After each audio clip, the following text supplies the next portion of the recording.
Good morning, class. Again, I am Teacher Karen and I will be your mathematics teacher for this morning. And today, we are going to talk about how to identify two-dimensional and three-dimensional objects. But before that, let us first have a review of what we have tackled last meeting.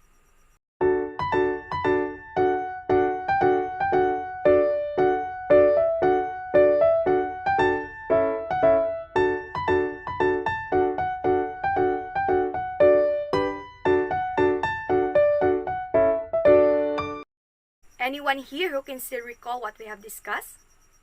Very good. Last meeting, we discussed about comparing flat surfaces and curved surfaces. So can you identify here what is the object which represent a flat and curved surface? Great. The picture A represents the curved surface, while the picture B represents the flat surface. How do we differentiate flat surfaces from curved surfaces? Yes, you're right. Flat surfaces can be placed on the top of the other, while the curved surfaces cannot be placed because they might roll over and fall. And also remember that flat surfaces have level and smooth surface, while the curved surface is rounded. Do you understand? Alright, now I can see that you are now ready for our next lesson.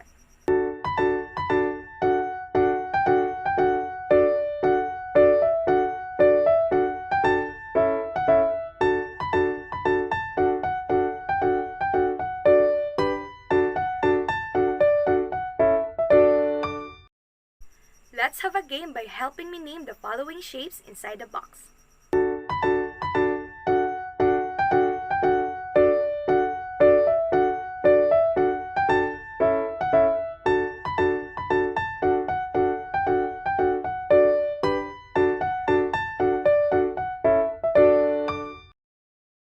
What shape do you see in the first picture? Very good, a triangle. And how about for the second one? Alright, a square. And for the last shape? Yes, you're correct. It is a circle. Good job, everyone. Let's give ourselves a round of applause.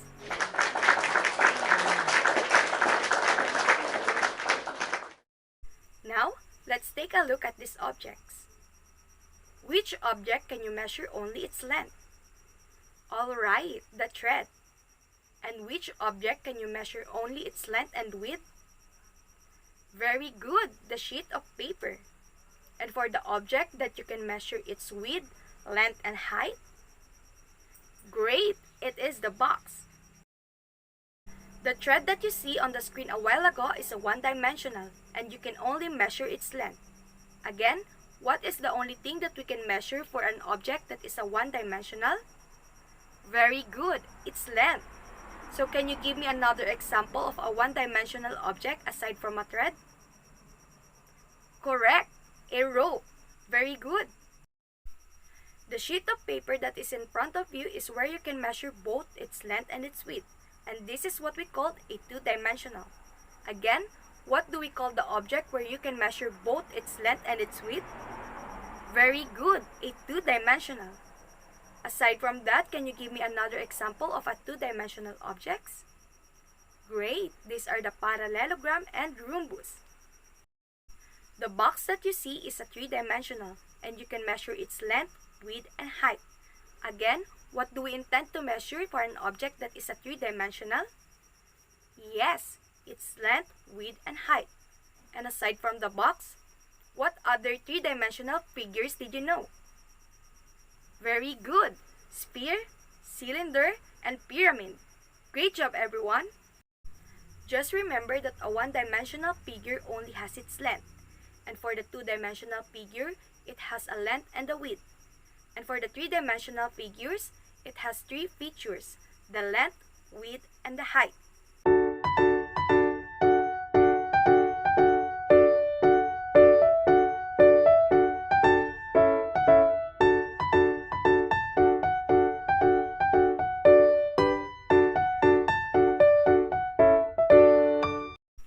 Let's answer the activity by analyzing the chart presented on the screen. Write T if the statement is true and F if it is false.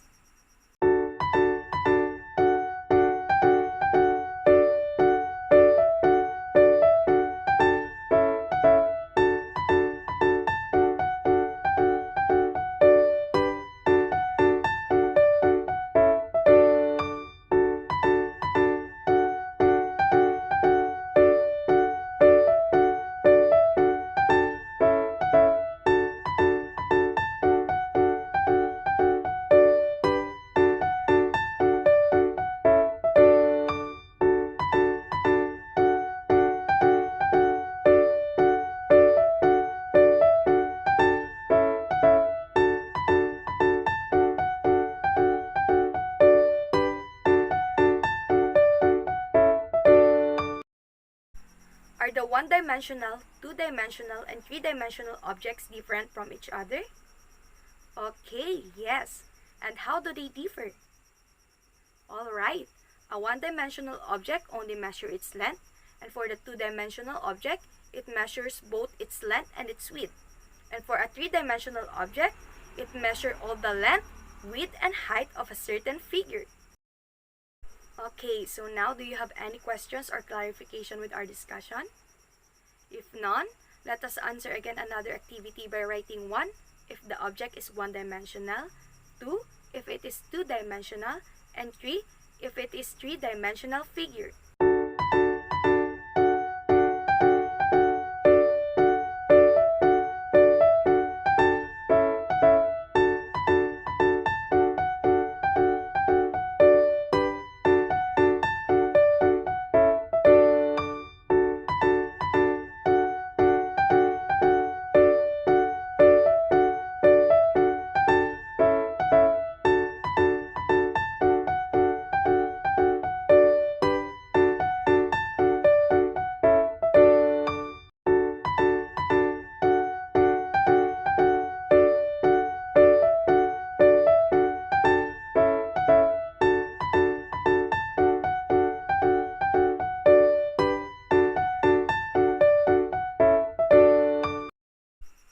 What is your answer for number 1?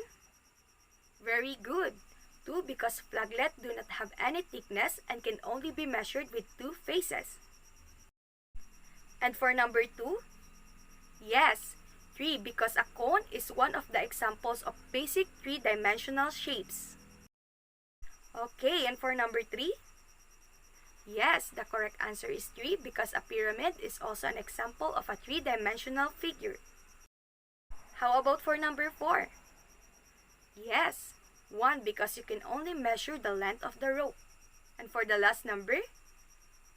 Okay, 3 because a bowling ball is also an example of a three-dimensional figure. Very good, everyone.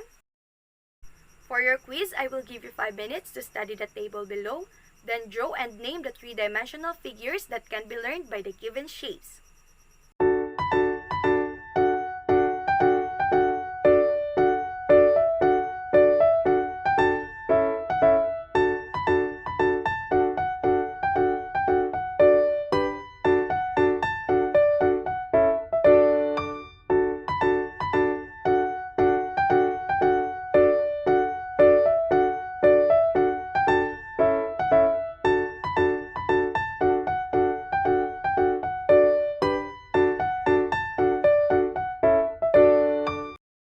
Very good, everyone. I am glad to know that most of you got the highest score. And now, if there's no question or clarification with our discussion, here is your assignment.